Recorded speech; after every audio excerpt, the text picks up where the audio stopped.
ಎಲ್ಲರಿಗೂ ನಮಸ್ಕಾರ. ಮತ್ತೊಮ್ಮೆ ನಮ್ಮ ಈ ನಮ್ಮೂರ ಬಾನುಲಿ ಯೂಟ್ಯೂಬ್ ಚಾನೆಲ್ಗೆ ನಿಮಗೆಲ್ಲರಿಗೂ ಸ್ವಾಗತ. ಸ್ನೇಹಿತರೆ, ಶಾಲೆ ಎಂದರೆ ಅದೊಂಥರ ಖುಷಿಯ ಭಾವನೆ. ಕಾರಣ ಅಲ್ಲಿನ ವಾತಾವರಣ, ಸಹಪಾಠಿಗಳ ಜೊತೆಗಿನ ಒಡನಾಟ, ಹೊಸ ಹೊಸ ವಿಷಯಗಳ ಕುರಿತಾದ ಪಾಠ, ಹೀಗೆ ಕೇವಲ ಈ ಒಂದೇ ಕಾರಣದಿಂದ ಶಾಲೆ ನಮಗೆ ಇಷ್ಟ ಅಂತ ಹೇಳಲಿಕ್ಕಾಗದು.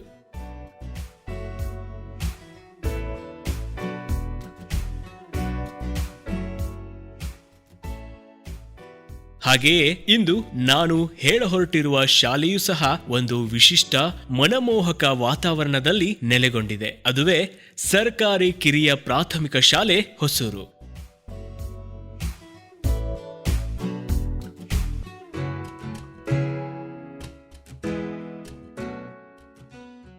ಹುಕ್ಕೇರಿ ತಾಲೂಕಿನ ಈ ಹೊಸೂರು ಶಾಲೆ ಸುಂದರವಾದ ತೋಟದಲ್ಲಿ ಇರುವುದು ಒಂದು ವಿಶೇಷ.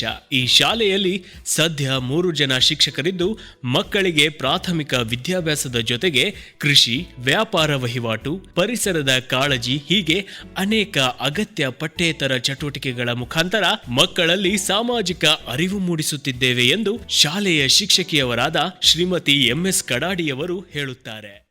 ಮಕ್ಕಳಿಗೆ ಅವುಗಳ ಬಗ್ಗೆ ಎಲ್ಲ ತಿಳಿಸಿ ಹೇಳ್ತೀವಿ. ಪರಿಸರ ಅಂದ್ರೆ ಯಾವ ತರ ಇರ್ಬೇಕು ಅನ್ನೋದನ್ನು ಕೂಡ ಇಲ್ಲಿ ನಾವು ಹೇಳ್ತೀವಿ.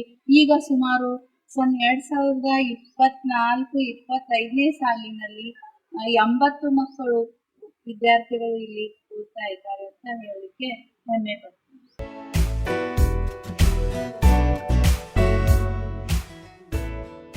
ಇನ್ನು ಉಳುಮೆ ಮಾಡುವ ಜಾಗದಲ್ಲಿಯೇ ಪಾಠ ಗ್ರಹಣ ಮಾಡುವ ಮಕ್ಕಳು ತಮ್ಮದೇ ಆದಂತಹ ಒಂದು ಸುಂದರ ಶಾಲೆಯ ಕೈತೋಟವನ್ನು ಸಹ ಮಾಡಿದ್ದಾರೆ. ಇಲ್ಲಿ ಮಕ್ಕಳು ವಿವಿಧ ರೀತಿಯ ತರಕಾರಿಗಳನ್ನ ಸಾವಯವ ಕೃಷಿಯ ಪದ್ಧತಿಯ ಮೂಲಕ ಬೆಳೆದು ಶಾಲೆಯ ಉಪಯೋಗಕ್ಕೆ ಬೇಕಾದಷ್ಟು ತರಕಾರಿಗಳನ್ನ ಉಪಯೋಗಿಸಿಕೊಂಡು ಉಳಿದ ತರಕಾರಿಗಳನ್ನ ಮಾರುಕಟ್ಟೆಗೆ ಕಳುಹಿಸಿ ಅದರಿಂದ ಬಂದ ಹಣವನ್ನ ಸಹ ಶಾಲೆಯ ಅಭಿವೃದ್ಧಿ ಕಾರ್ಯಗಳಲ್ಲಿ ವಿನಿಯೋಗ ಮಾಡಲಾಗುತ್ತಿದೆ ಎಂದು ಕೇಳಿದರೆ ಖುಷಿಯಾಗುತ್ತದೆ.